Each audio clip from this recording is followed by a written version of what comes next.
నా దేవుడు మిమ్మల్ని మీ కుటుంబాల్లో నిండాలుగా దీవించను గాక. ఈరోజు వాక్యాన్ని చదువుకొని ముందుకు జరుగుతాం. 84వ కీర్తన 2వ వచనాన్ని నేను చదువుతున్నాను. అందరూ కూడా బైబిల్ నుండి తీసి చదవటానికి ఇష్టపడండి. దేవుని మెండైన దేవుని పొందుకోండి. 84వ కీర్తన 2వ వచనం. యెహోవా నీ మందిర ఆవరణంలో చూడవలనని నా ప్రాణం ఎంతో ఆశపడుతున్నది. అది సొమ్మసిల్లుచున్నది. జీవము గల దేవుని దర్శించుటకు నా హృదయము నా శరీరము ఆనందంతో కేకలు వేస్తుందంట. దావీదు గారు అంటున్నాడు. దావీదు మహారాజు అయి ఉండి దేవుని సన్నిధికి ఎంతో ఆరాటపడతాడు. దేవుని సన్నిధి ఆయన ఎందుమూలన ఆరాటపడతాడంటే ఆయన కృతజ్ఞత, దేవుని మీద మమకారం, దేవుని మీద ఆయన దేవునితో నడవాలని ఆశ, దేవునిలో ఎదగాలని ఆశ. నీకు నాకు ఏ ఆశ ఉంది? ఆ ఆశను మనం ఎలా నడిపిస్తున్నాం? దేవుని సన్నిధిలోకి వెళితే దేవుడి దీవెనలు పొందుకోవచ్చు. దేవుని రాజ్యం నీ మందిర ఆవరణను చూడవలనని నా ప్రాణం ఆశపడుతుందంట. అదే నీ హృదయం అనే దేవుని మందిరములో ఆయన నిన్ను చూడాలని, ఆయన చూడాలని మన హృదయం ఎంతో ఆశపడాలంట. ఆయనతో కలవాలని, ఆయనతో ముఖాముఖిగా మాట్లాడే ధైర్యం మనలో ఉండాలని దేవుడు కోరుకుంటున్నాడు. నీకు నాకు ఆ ఆశ ఉందా? ఆ ఆశ ఉంటే దేవుడు నిన్ను నన్ను కూడా ఉన్నతమైన స్థానంలో చూసి మేలైన మార్గం అది సొమ్మసిల్లుచున్నదంట. జీవం గల దేవుని దర్శించుటకు నా హృదయము నా శరీరము ఆనందంతో కేకలు వేస్తుందంట. దేవుని సన్నిధిలో మనం ఎలా నడుస్తున్నాం? దేవుని దర్శించాలంటే మనం ఎంతో ధన్యత అయి ఉండాలి. ఆ ధన్యత మనం పొందుకున్నాం. ఎందువలన? ఆయన రక్తంతో కడగబడి, ఆయనలో మనం అంటుకట్టబడి, ఆయనే మనకు సర్వస్వమై ఉన్నాడు. కాబట్టి ఆయనలో మనము, ఆయన సన్నిధిలో మనం కనిపెట్టుకొని ప్రార్థన చేస్తే నిన్ను నన్ను కూడా ఉన్నతమైన స్థానంలో చూస్తాడు.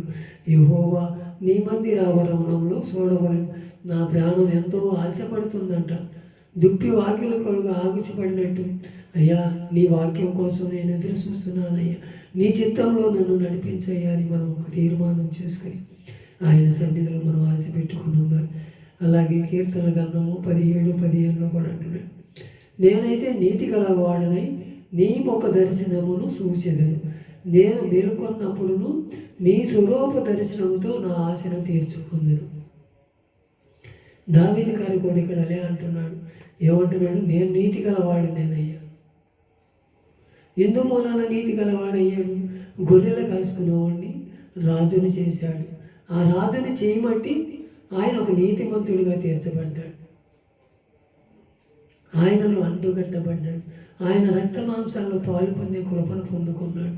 ఆయన కృపకు పాత్రుడయ్యాడు. కాబట్టి దేవుడు నిర్ణయించిన వాడు దావీదు అంటే ఆయన హృదయానుసారుడని అర్థం. ఆయన హృదయానుసారుడుగా నీతిమంతుడిగా తీర్చబడి మనకెన్నో మాటలు నేర్పుతున్నాడు. ఆ మాటల్లో నువ్వు నేను ఉంటున్నాము. ఒకసారి మన హృదయాలు పరిశోధించుకో. ఈ రాత్రికాల సమయంలో దేవా నేను నీతి గలవాడనై నీ ముఖ దర్శనం చూస్తానయ్యా.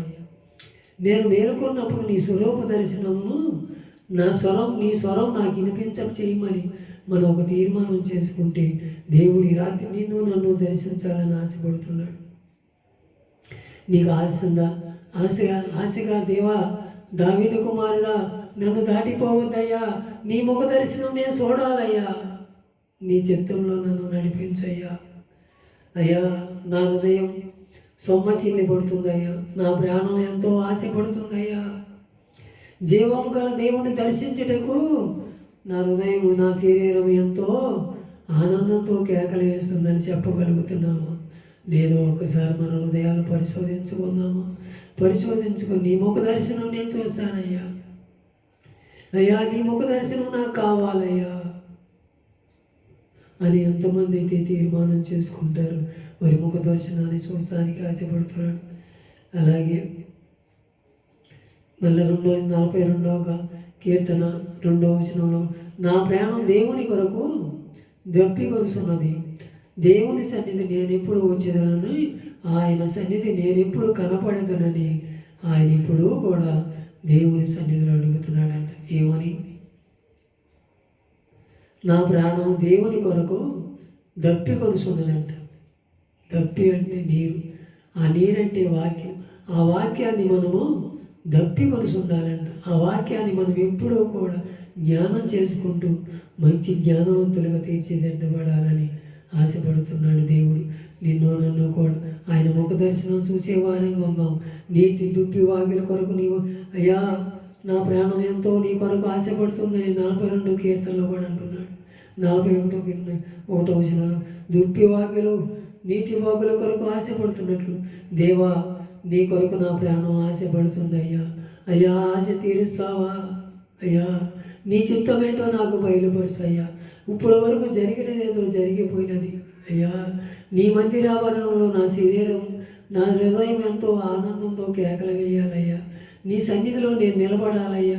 నీ ముఖ దర్శనం నేను చూడాలయ్యా అని ఎవరైనా ఒక తీర్మానం చేసుకుంటే నా దేవుడు ఈ రాత్రికాల సమయం దర్శిస్తానికి ఆశపడుతున్నాడు. అలాంటి తీర్మానం కలిగి జీవిద్దామా? అయ్యా యెహోవా మందిరావరణంలో నా ప్రాణం ఎంతో ఆశపడుతుందయ్యా. అది సొమ్మ చెల్లనీక జీవము గల దేవుని దర్శించుటకు నా హృదయం ఎంతో ఆశపడుతుందని దావీదు మహారాజు అంటాడు.